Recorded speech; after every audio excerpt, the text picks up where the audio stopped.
दोस्तों, भारत और south Africa के बीच T20 सीरीज चल रही है। पहला मैच बारिश की भेंट चढ़ चुका है। आगे आज के मैच के बारे में भी बात करेंगे, लेकिन 2007 T20 वर्ल्ड कप जो कि साउथ अफ्रीका में खेला गया था, उसमें भारत की बहुत सी यादें जुड़ी हुई हैं। उस वक्त टीम इंडिया ने MS धोनी की कप्तानी में यह वर्ल्ड कप खेला था और यह वर्ल्ड कप ट्विस्ट से भरा हुआ है। दरअसल 2007 T20 वर्ल्ड कप का क्वार्टर फाइनल मैच एक ऐसा मैच था जो पूरे रोमांच से भरा हुआ था। ये मैच इंडिया और साउथ अफ्रीका के बीच डरबन में खेला गया। यह एक ऐसा मैच था जहां धोनी ने एक कप्तान के तौर पर ऐसा कारनामा कर दिखाया जिसकी किसी को उम्मीद नहीं थी, क्योंकि इस मैच को हारकर भारत वर्ल्ड कप से बाहर हो जाता। लेकिन अगर साउथ अफ्रीका भारत से हारकर भी भारत को सेमीफाइनल की रेस से बाहर कर सकता था, क्योंकि इस मैच को हारकर तो भारत वर्ल्ड कप से बाहर होता ही होता। लेकिन अगर साउथ अफ्रीका भारत से हारकर भी अपना रन रेट मेंटेन कर जाता तो भारत को सेमीफाइनल की रेस से बाहर कर देता। तो चलिए दोस्तों, आगे वीडियो में 2007 में खेले गए इस मैच के एक ऐसे ट्विस्ट को बताने वाले हैं जिसके बारे में शायद आप भी नहीं जानते होंगे। दोस्तों, यह क्वार्टर फाइनल मैच, इसे नॉकआउट मैच भी कह सकते हैं। भारत की इस वर्ल्ड कप से बाहर होने की संभावना बहुत ज्यादा थी, क्योंकि अगर भारत इस मैच को हारता तब तो भारत ने वर्ल्ड कप से बाहर होना ही था। लेकिन अगर साउथ अफ्रीका इस मैच को हारते हुए भी अपने कुल रन रेट को बरकरार रख लेता तब भारत जीतकर भी वर्ल्ड कप से बाहर हो जाता। इस दुविधा में फंसे MS धोनी टॉस के लिए मैदान में आते हैं और टॉस जीतकर बल्लेबाजी चुनते हैं ताकि साउथ अफ्रीका को रोकने के लिए एक बड़ा और सम्मानजनक स्कोर खड़ा किया जा सके। वीरेंद्र सहवाग और गौतम गंभीर ओपनिंग करने आते हैं। शुरुआती 4 ओवर दोनों ने अच्छे तरह से खेले भी, लेकिन साउथ अफ्रीका के गेंदबाज शान पोलैक की एक अंदर आती गेंद पर गौतम गंभीर कैच थमा बैठे और वे 19 गेंदों में 19 रन बनाकर पवेलियन लौट गई। भारत 32 रन पर अपना पहला विकेट गंवा चुका था। उसके बाद बल्लेबाजी करने आए दिनेश कार्तिक भी उसी ओवर में पोलैक की गेंद पर मोरकल के हाथों कैच दे बैठे और 0 पर आउट हो चलते बने। दूसरे छोर पर सहवाग जो कि ओपनर आए थे, कुल 11 गेंद खेलकर 11 रन बनाकर आउट हो गए। उसके बाद मैदान में आए रॉबिन उथप्पा भी अपना विकेट गंवा बैठे। दोस्तों, 10 ओवर बाद भारत का स्कोर 61 रन पर 4 खिलाड़ी आउट था। उसके बाद MS धोनी खुद जिम्मेदारी लेते हुए बल्लेबाजी करने उतरे और एक शानदार पारी खेली, लेकिन धोनी भी 33 गेंदों पर 45 रन ही बना सके। बड़ी अजीब बात थी कि इतना तेज दौड़ने वाला महेंद्र सिंह धोनी रन आउट हो जाए। दूसरे छोर पर रोहित शर्मा कमान संभाले हुए थे और उन्होंने अर्धशतक के साथ एक शानदार पारी खेली और भारत एक सम्मानजनक स्कोर 153 रन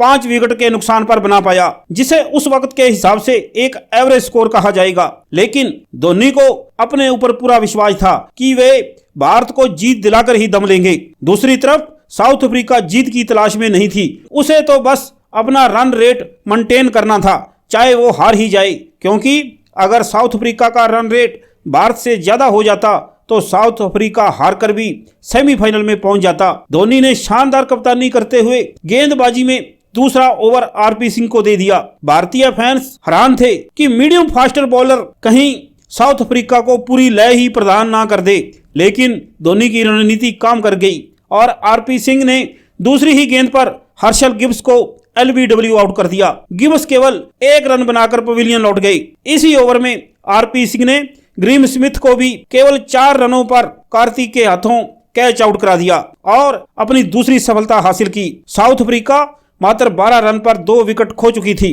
तीसरे नंबर पर बल्लेबाजी करने उतरे दुनिया के सबसे अच्छे बल्लेबाजों में से एक मिस्टर 360 डिग्री AB डिविलियर, जिसके आज की टीम इंडिया के किंग कोहली भी फैन हैं। 2007 में डिविलियर एक नए खिलाड़ी थे। साउथ अफ्रीका के 2 विकेट गिरने के कारण इनके ऊपर भी काफी दबाव था। श्रीसंत की एक गेंद पर यह भी LBW आउट हो गई, जिसके कारण ये 4 गेंद खेलकर 1 रन ही बना सके। इसके बाद रोहित शर्मा के एक तेज थ्रो के कारण जस्टिन केम्प भी रन आउट हो गए। अब भारत की सेमीफाइनल में क्वालीफाई करने की संभावना बढ़ गई थी, लेकिन अब यहां पर LB मोरकल और मार्क वाउचर ने एक बढ़िया साझेदारी की। मोरकल ने 37 गेंदों में 36 रन बनाए, वहीं दूसरे छोर पर वाउचर ने 41 गेंदों पर 36 रन की पारी खेली और श्रीसंत की एक गेंद पर वे बोल्ड हो गए। लेकिन इनको आउट करने के लिए भारतीय गेंदबाजों के पसीने छूट गए थे। ऐसा लग रहा था कि साउथ अफ्रीका क्वालिफाई कर जाएगी, लेकिन इनकी धीमी बल्लेबाजी की वजह से रिक्वायर्ड रन रेट बढ़ता चला गया था। मार्क वाउचर के आउट होने के बाद भारत की उम्मीदें दोबारा जाग उठी, लेकिन उस वक्त सबसे ज्यादा प्रेशर भारतीय गेंदबाजों पर था। लेकिन साउथ अफ्रीका के बल्लेबाज भी अपनी धीमी बल्लेबाजी के कारण अपने ऊपर दबाव बना चुके थे। 2007 वर्ल्ड कप में हरभजन सिंह की फिरकी तेज चल रही थी। हर बल्लेबाज उनके सामने घुटने टेक रहा था और साउथ अफ्रीका बल्लेबाज वेवन भी इसी फिरकी का शिकार हो गई। वे मात्र 5 गेंदों पर 2 रन बनाकर पवेलियन लौट गई।